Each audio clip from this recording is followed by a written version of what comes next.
sehemu ambayo tumeipeleka, hatimaye mwishoni sasa jibu limetoka kwa ajili ya ujenzi wa soko la kisasa ambao ni jipya. Soko hili litakuwa na mpangilio, kila mtu atafanya kazi kwa nafasi.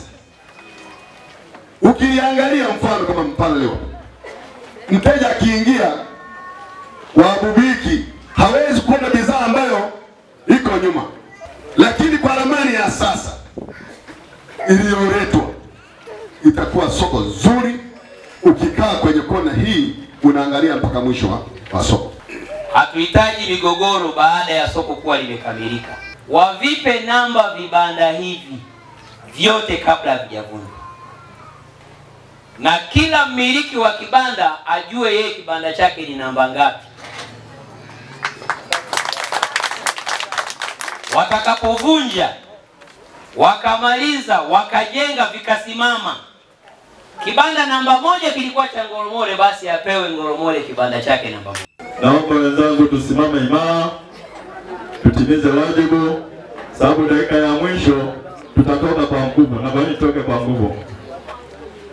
Hata tutakiwa tupe fomu tu ya kujipanga hapa. Kuanzia kesho tuanze kujipanga.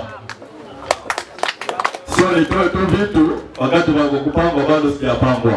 Soko letu halina vifaa vya kutosha, lakini kwa sasa linaenda kuwa bora. Tunashukuru sana mheshimiwa kwa kutupigania. Tumepata mradi mzuri sana. Sisi tumekubali kuboreshewa soko letu. Hongera, Mungu akubariki utendaji wako wa kazi. Kazi ya ujenzi wa, kwa sababu utakuwa na mwingiliano wa watu, nitafanya kwa muda wa miezi 3. Lakini Mungu akinibariki naweza kufanya chini ya hicho kipindi.